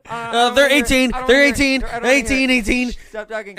So yeah, the girls break up, and then it's this whole depression thing afterwards, and Jericho's trying to find herself, and she eventually goes to her childhood home. And then she's like bummered, staring. Like there's wet cement at like. It's not wet. It's from when they were kids. Yeah. There was wet cement, and like they just scribbled in the concrete their names, and then you hear like, "I thought I'd find you here." Why does she think she would find her there? It's just this stupid trope in movies where everyone assumes they can always find everyone at that one spot, and everyone has one place that they would go when they're upset. But she's never been here since they left. I know. And this was the time when her little sister was like, I couldn't even learn how to write my name. That's why it looks scribbled. So it's like, how would you even remember how to like do? Jonathan just really loved what I did. No, he killed a fly that's been bothering us for like a full 2 hours. But it was good. Like, I was like Mr. Miyagi. Even her sister shouldn't have remembered because her sister at the time was like learning to write. Which, like, what memories from kindergarten do you have? First day, I peed. Didn't even do kindergarten. Yeah. I was homeschooled, so I don't even remember. I'm pretty sure. I just learned everything I ever wanted to learn about Jonathan. No. In that one sentence. No. I was homeschooled by kindergarten. Yeah, okay. By third grade, I was in normal school. It's fine. Yeah. Yeah, but at that point, it was too late. I guess. So, it really was. It was.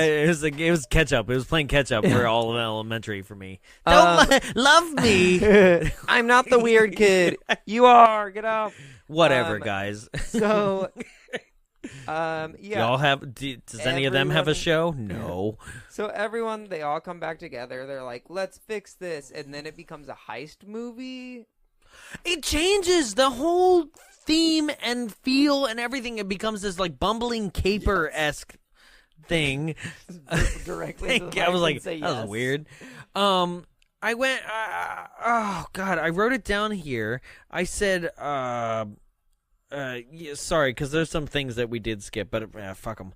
Yeah, I was like, when did it become this like lighthearted and trying to be funny like caper movie out of nowhere, and only for this like 10 to 15 minute segment, and then it like forgets about it. They figure out that they need to break into Starlight Studios to take or to break into the safe where they put the gem earrings, like those famous starburst pink earrings that she put in a safe, right? In Erica's, which is like, why put it in the safe? They weren't. You didn't know they were important. You have no idea that her father is involved in this. Yeah, and because it's one of those things that would seem like it applies if it was the cartoon in which Eric Raymond like knew that her father was going to give her like Jerrica Starlight Industries when she was old enough and stuff like that. So like if you knew her father was an inventor and was like inheritance and wise, to be like, I'm going to take these earrings, but it doesn't apply in this moment because they're just earrings that she didn't like. Yeah. So there's a stupid plan. I don't think that there's anything. Rio was like, let me steal my mom's car, and then you dress up to look a little bit like my mom, and I'm going to drive my mom onto the lot. Yeah. Right?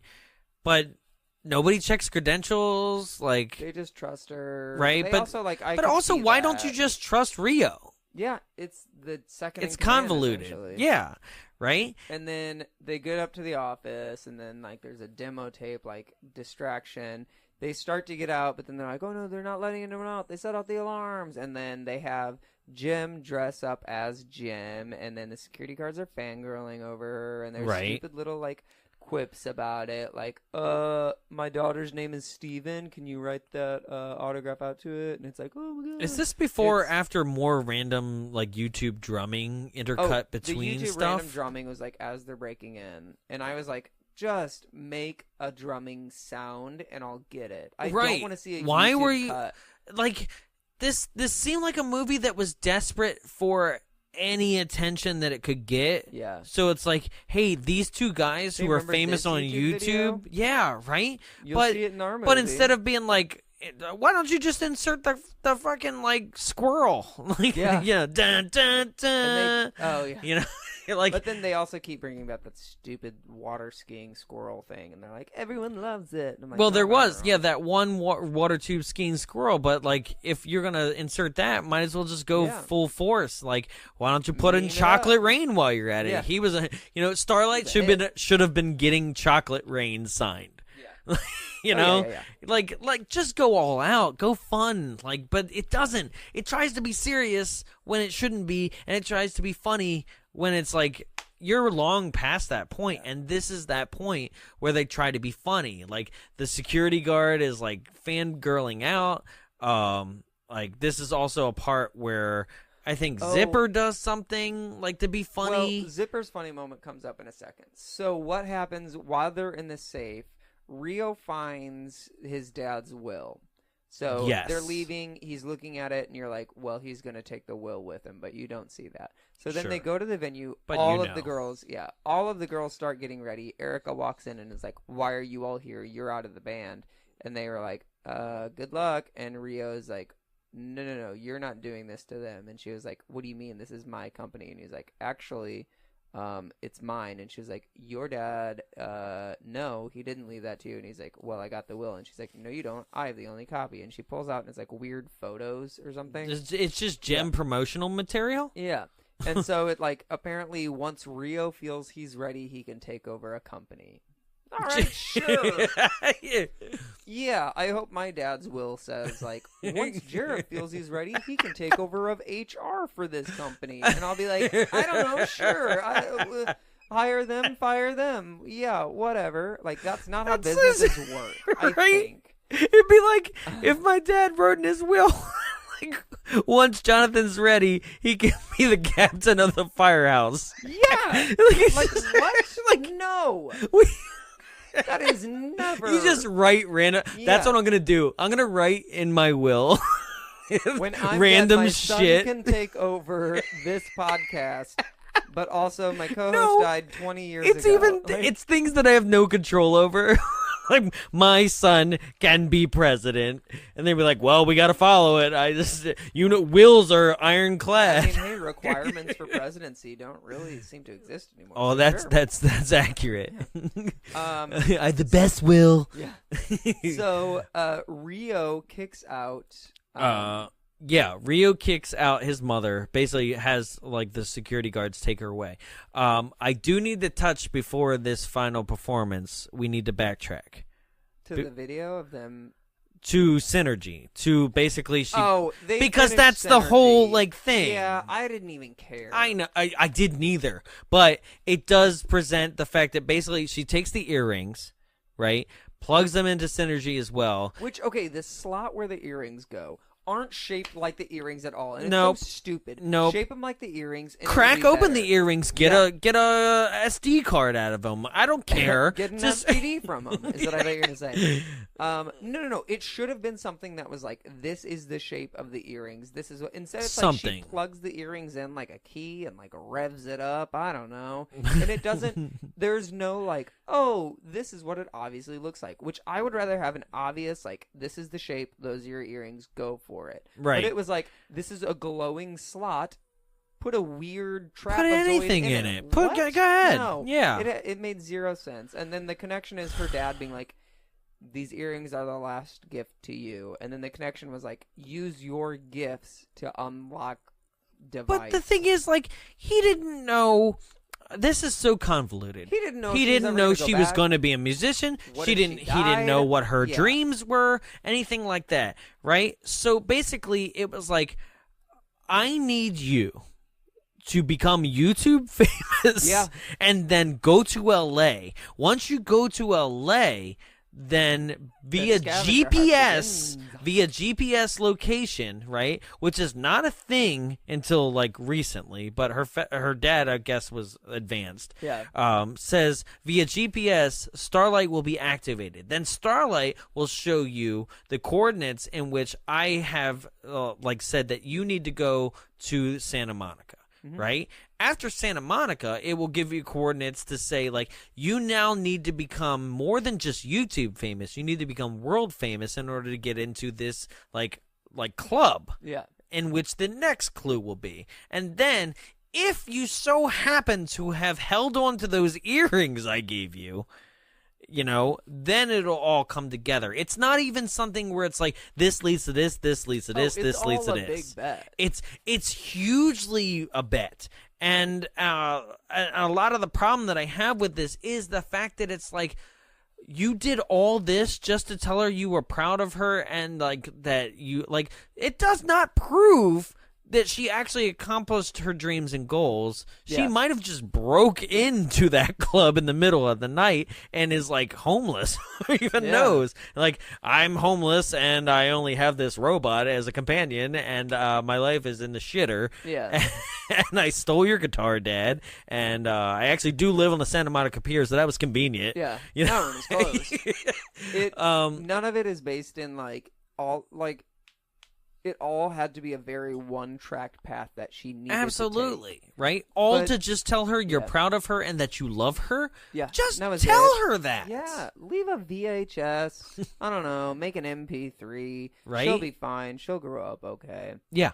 And then, so they get to the concert. But Erica's- also doesn't say shit about the daughter, Yeah. Well, the other he does- daughter. See, I was going to bring that up, but then he's like, I love you so much. You're amazing. You're perfect. You're beautiful. You look like Linda Evangelista. Your daughter, your sister exists.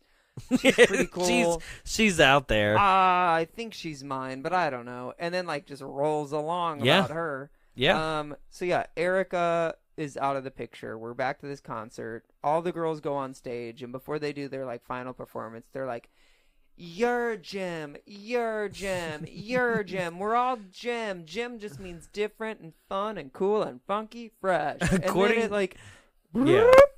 that's the movie. Well, because basically the speech is anybody who has a voice, anybody who wants to go out there and make a dream happen, anybody who wants themselves to be heard, you're Gem. So basically you're saying that Gem is social networking. Yeah. Gem is YouTube. If you have a voice, you can then go post it. Is what you're telling me, right? End movie. Also, the drummer is playing timpani. I don't hear timpani in this song. Whoops. Timpani is literally the 2001 boom boom boom Yeah. boom. Yeah. Nope. Didn't. Not there. Couldn't you not have given her a real drum set? Yeah. So movie ends, and we get a lot of the video. title drop gets happen here too, where a Rolling Stone manager comes up to Rio and is like, "I love your girls. What are they?" And he's like, Gem and Hologram. Yeah. It's not even you didn't even ask them if that's what they want to be called. You just went for it. And we then we get a post-credit scene of Erica going to the Misfits and trying to get them to take them all down, and the Misfits lead singer is Kusha. So now I kind of want to do have a sequel. I love Everybody Kusha said that in the Day. reviews for this, our fans of this, they said the same thing. I want a sequel. Yeah, 100%. But the problem is about this is that Battle of the Bands. I don't know. it's almost as if they were at the end of this movie they're like, oh shit, we didn't make a Gem movie. Yeah. And then we're like, well, what do we do to make it a Gem movie? Well, throw in the Misfits, and then they'll be band versus band. Because okay, in my feeling, what this should have been is a Battle of the Bands type climax. Right? Yeah. Misfits should have been brought in halfway through. Oh, yeah. They should have been another YouTube famous band that came up, right? And then Starlights is pitting them against each other at because in the first episode of the cartoon, that's what happens. Mm-hmm. Is that there's a band concert, and Starlight's like, oh, if you won't play it, I'll get these girls to play it. They're better, and that's it. They pit themselves against each other at all turns. Yeah. That's what this should have been. That's it. Simple. Why does it have to be so convoluted with the aunt being oh, I'm going to lose the house, and I'm going to lose the business and the job, and the band's going to break up and stuff like that. That's all cool, but I don't need it. I don't care, right? So, this, oh God, this, like I said, this movie is another failed origin story before an origin story. Yeah. If the sequel existed, that's the Gem movie we deserve. Oh, yeah. And I think if they ever do make one, that will be better, but they won't because this did terribly. I'll tell you why. I mentioned it in the beginning, but basically this had an opening weekend of $1.3 million on a $5 million budget, right? It was the worst opening ever for a wide studio release. You want to know what it went against?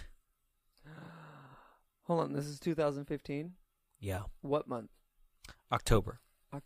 Okay, October. So that wasn't That wasn't Star Wars, right? No. That would have But been... that was Star Wars 2 months later, but still. Yeah. Ooh, I don't know what they would have been against. You're going to love this. Was it Scooby-Doo the movie? I'm kidding. It No. wasn't Scooby-Doo the movie at all. No. But I don't. Was it a Disney movie? You're not going to guess these at all. Well, was it? So- Was one of them Disney? No. Oh. Ready? Was one of them superhero based? No. What was the genre? Horror, fantasy, and a biopic. And they all grossed better. And none of them are like well known, or are they all like they're okay? I mean, one is part of a franchise, and the other one pretty well known. Is the fantasy or the horror part of a franchise? It's a fun game you're playing here. I know. I'm really What into the this. what? Is the fantasy or the horror a franchise? The horror is a franchise. The fantasy wanted to be, it didn't make it. So it's another bomb that we'll do on here. Actually, It wasn't Saw. no. I give up already. Okay, ready? And I think these are in order. I didn't confirm it, but I think these are in order of what made the most money that same weekend. The Last Witch Hunter with Vin Diesel, Oh, where he has like the glowing fiery sword. I don't like that. Yep. Paranormal Activity: The Ghost Dimension. I might have seen that one. Yeah, that's the one where it's like a Mexican family in L.A. I did see that Yep. one. Yep. That's where it got weird with time travel and stuff. Yeah, I could see that one doing better in Right. theaters. A film called Rock the Casbah. I don't remember. I remember hearing about it. And then the biopic, Steve Jobs. Oh, yeah. Well, that one wasn't supposed to be good either. I like the Ashton Kutcher one, Jobs, better. Yeah. But either way, all of these are not substantial Yeah, to that's not have won. competition, yeah. No, I mean, by paranormal, because you had 4 paranormals before that. This is Paranormal 5, and still did better than this. Yeah. Right? You had what possibly could have been a major fan base, an 80s nostalgic fan base, and it still bombed out. It only grossed $34,000 in its opening Thursday night, which accumulates to an average of $36 per theater. Oh. That's like 3 seats 3 seats for sure. Holy shit. in over 2,000 theaters. Maybe 4 seats per theater, but still. Oh It is. my God. It is now historically the worst opening ever for a wide major studio release. Man, I kind of wish it would have done better. It was pulled from theaters after week 2 because of this. Yeah, that sucks. Yeah. Well, whoopsie doopsie. Yeah. All right. Whoopsie doopsie. What are your W's? My W's? If it happens to be on cable? Mm-hmm. I think I would casually put this on just to, like, if I'm... I know I just use this. If I'm cleaning, but this one I think I would stop to actually watch. This is what sucks for me, is that, like, this movie, until that final, like, kiss with Rio, I am conflicted as a of-age male in this film. I don't know whether or not I should feel attracted to them. Well, I was attracted to Rio, but he's of age. So Right. And then, I mean, there's no appeal for a straight male of this film at all. So Yeah. my W's are skewed. Yeah. Okay, there's absolutely none. But I straight so up would the just W's. watch it. If you are a mom who has daughters and you're looking for a role model and a Yeah, message this to is be great. put out there, this is a great movie for you, which is what most of the reviews say. Yeah. Okay. Well, what are our 5 stars? Oh, some 5-star reviews. Yeah. Okay, so. Yeah, we're starting this new little thing where we're just going to we scour Amazon or IMDb for people who thought this movie was not a bomb but 5-star worthy. They thought it was like the bomb, not a bomb. Right? So the movie came out on October 23rd, 2015. This one's dated October 27th, 2015. So somebody came out of the theater and wrote this. Wow. Ready? Movie of the Year so far is the title. Well, Okay. they got all the way to October to pick that one. Right. Gem and the Holograms was one of the best movies I have ever seen in my life. And so far, it's currently my top pick for 2015. It really does hit your heart with open-minded messages. Fame is never good and always comes with the consequences. My 8-year-old daughter fought back against her leash, but just the leash writing alone. Okay. No. My 8-year-old daughter fought back against her leash, but by the time the movie ended, her opinions had changed. She totally loved it, and she wanted it on Blu-ray instantly. Obviously, though, it's not on Blu-ray yet, which really upset her. Just goes to show how good it was. My favorite part was the acting. We've got some really good performances here, and I can tell these actors/actresses are upcoming mega hitters. Go see Gem and the Holograms, and your money will be in the safe hands for a sequel. And boy, do you want a sequel after watching this. Amazing. People who hate it are clearly sinners who don't understand the messages. You don't want blood and death, really? No. This is 2015, and with feminism up and coming in the world, I think this shows really strong political values. It's okay to be yourself. You're a woman and proud. These men don't need you. Come into the light away from these Star Wars nonsense alien rubbish movies. Gem and the Holograms opens up a new path for strong women into the future of 2016. Thanks. That was it. Sorry. That's You it. got really, okay. Yeah, sorry. So, I have a lot of problems with this lady. I think she is. This is a world before Trump. Yeah. There was a lot of hope. She 100% is white. Her name might be Kathy, maybe Brenda. I would say Karen. Karen. It's always fucking Karen. Right? It's Karen. I thought that you meant like her name actually was Karen. But she was like, we can do this. Girls, too. No, her username is tonight turn your weapons into snow. That makes no sense. Your face. What is she, like an alchemist? God. Okay, I'm done with her. I don't want to even get into Oh God, I just love the fact that like I love reviews that just attack unrelated movies for no reason. Not like that Star Wars stupid. It's like, wow, okay. Like, shut up. This is the movie of the year. Don't even let Star Wars fool you. It isn't even out yet. Jesus. Oh, okay. And I got one more. This one's a bit lengthy. That last one was lengthy. Yeah, I know. I'm sorry. Oh, wait. No. I got two. Sorry.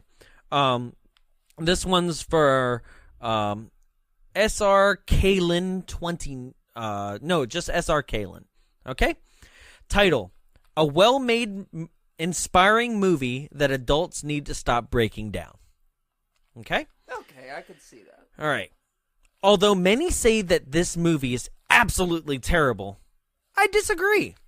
Mostly all the reviews have been made by people in the mid-30s who obviously are still worrying about a childhood cartoon that is loosely based off of the movie, not an identical match to what the cartoon was. So all you angry 30-year-olds need to just focus on your bingo and Sudoku, because obviously this movie wasn't made to please you.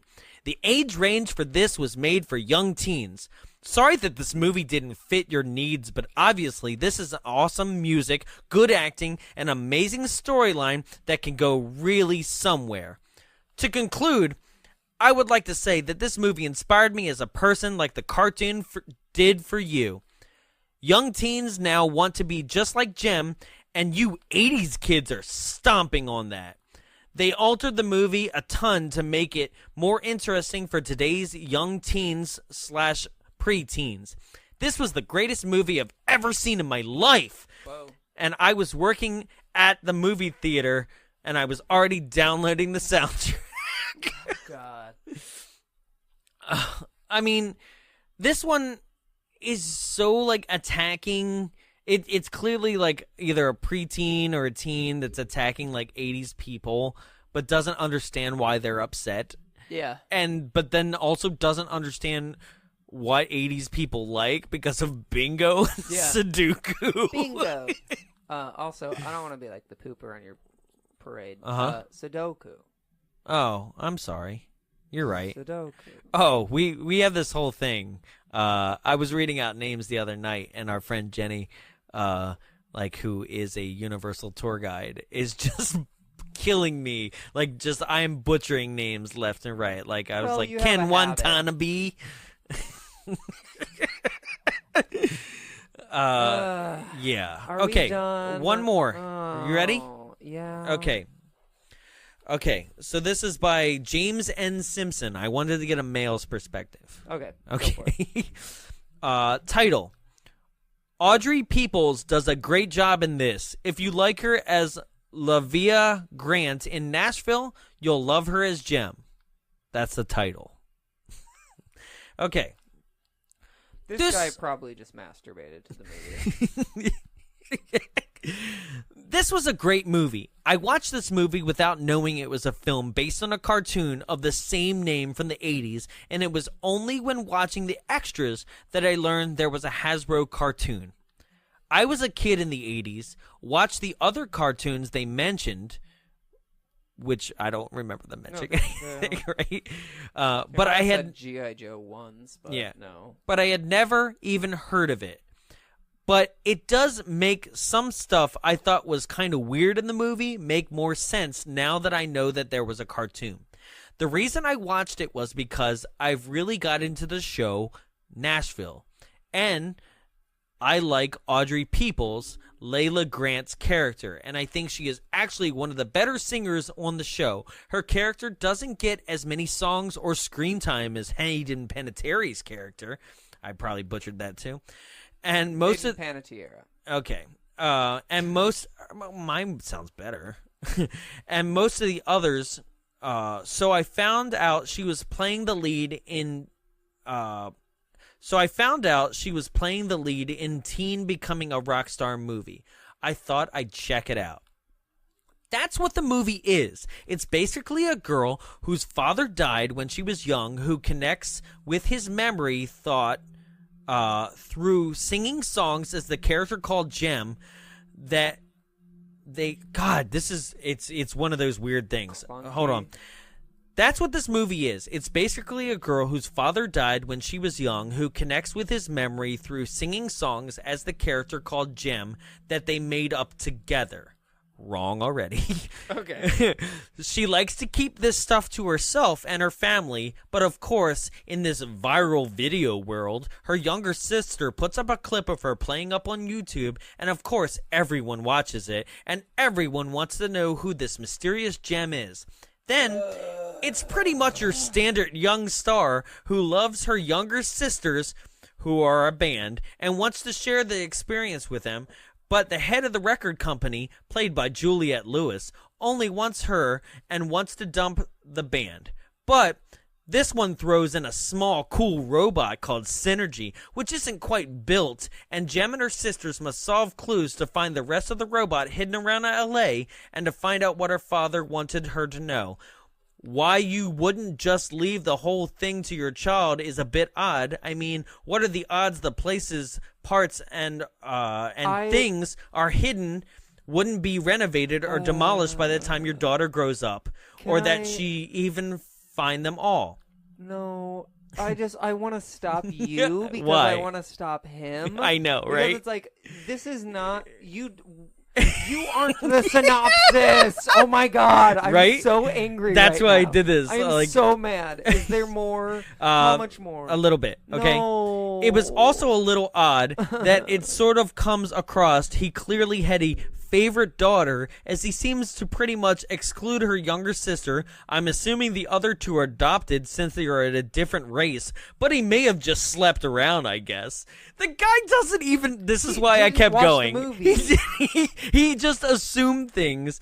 Okay, but if you can only live with it being an easier-to-find stuff world, like most made-for-teen audience movies, and also one where you don't really have any dangers of driving around in dark, abandoned areas of LA at night for 4 teenage girls, then you've got a pretty good movie. It's also pretty predictable. Aubrey Peeples performs her songs. Her character even handles a Billy Idol at the NRL Grand Final situation where the toss and loss of power to the stage really well. I didn't really get the final scene with Juliette Lewis's character, but I guess it's referencing something from the cartoon. Molly Ringwald is also in this in a minor role as the mother of Jem and the other girls. 5 stars. This man literally... This is... Okay, I don't know. This is why I had to conclude this mail. This is mansplaining. This is definitely someone that's like, what's this? I told you. I see this movie? I told you it'd be worth it. I told you it'd be worth it. No, it wasn't worth it. It wasn't. Please end the episode on my anger. Oh, God, ladies and gentlemen, thank you for joining us today. No.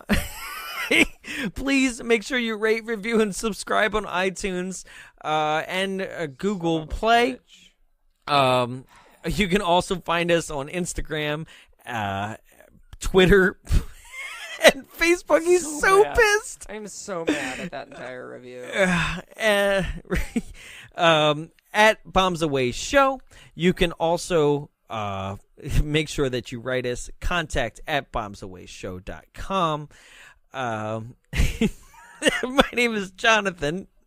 I'm a shitty robot, Jarrett. And this has been Truly Outrageous.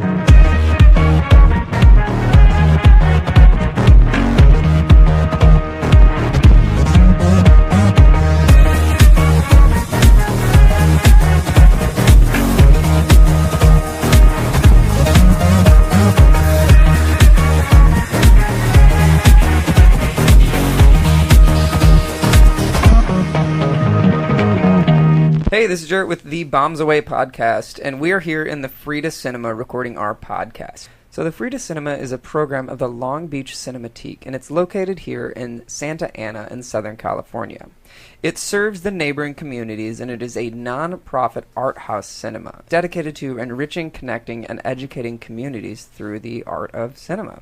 It's here to entertain, and that's why the entertainment industry exists. So what they show on these screens is pretty amazing. They have things such as the Director's Series, and it features directors such as Martin Scorsese, Mel Brooks, and Lloyd Kaufman. Lloyd Kaufman, if you didn't know, did The Toxic Avengers and The Class of Nukem High. They also have something called Friday Night Freakouts, and this is presented by OC Weekly. It has films that are among the horror or sci-fi kind of genre. They've done films such as Lost Boys, Hackers, and The Room. They've also featured anime like Your Name and Akira. Some other things they do are double features. They've done things such as Hot Fuzz mixed with Shaun of the Dead, which is actually 2 pretty good films. They also show a lot of cool things among the lines of indie films. They have The Void, which is currently on Netflix, and they also have had Academy Award-winning films such as Best Film winner Moonlight, which I think is pretty awesome that it showed in this space before it actually went up. If you want more information about showtimes, location, and everything film and entertainment related to the Frida Cinema, you can go to www.thefridacinema.org. You can also follow on Facebook at facebook.com/thefridacinema and on Instagram and Twitter at The Frida Cinema. The Frida Cinema, for filmmakers, for film goers, and for you. This has been a production of Big Bulb Entertainment, executive produced by Jonathan Young. For more media and information, visit us at www.bigbulbentertainment.com. Big Bulb, what's your bright idea?